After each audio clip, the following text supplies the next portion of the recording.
Yun, so magandang gabi mga kalapatids. So malapit na nating matapos mga kalapatids na. So nilagyan na natin kagad ng mga beeperts. So kulang pa yan. Kukuha na lang ako sa may pliers loop mga kalapatids, no? Mukhang sobra rin naman yun doon. Dadagdag tayo dito ng ano, pati dito mga kalapatids. So mukhang kailangan pa natin mag-order ng beeperts mga kalapatids, no? So dito sa taas mga kalapatids, nilagyan din natin ng steel matting, no? Tapos kaya nilagyan ko rito imbis yero, pero lalagyan ko pa rin ng yero mga kalapatids eh. Pero kalahati lang, no? Kalahati lang siguro mga kalapatids. Dahil para pag nagulan mga kalapatids, makakaligo sila. Ganun yung magiging plano ko mga kalapatids, no? Ito may harang na. So kung napapansin nyo, wala na dito yung lumang stock loop natin. Binaklas na natin kanina kahit gabi, no? Tapos yung mga stock bird natin nandoon lahat. So nagkakagulo sila, kaya kailangan ko matapos na to bukas mga kalapatids nang mailagay na natin sila.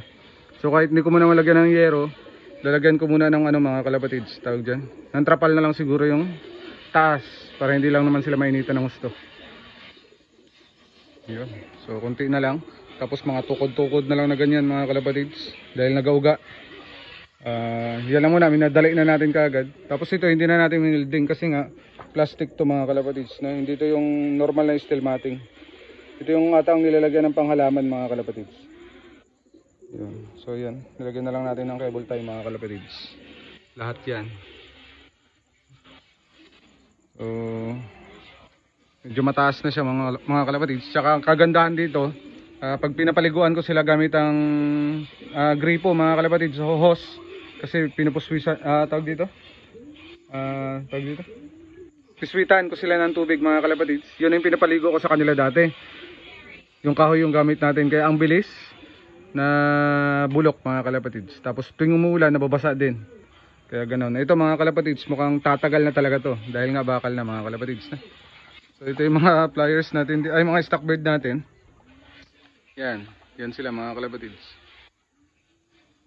So yung ibang ibon dito hindi atin mga kalapatids, no? Dito sa kak, may ibon tayo dito na hindi sa atin na isang piraso. So ibabalik na natin yun kay Sir Ace.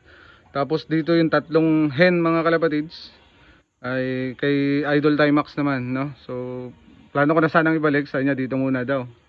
So wala naman tayo magawa, dito lang muna siya siyempre. Pag kailangan natin i-breed, breed na lang natin.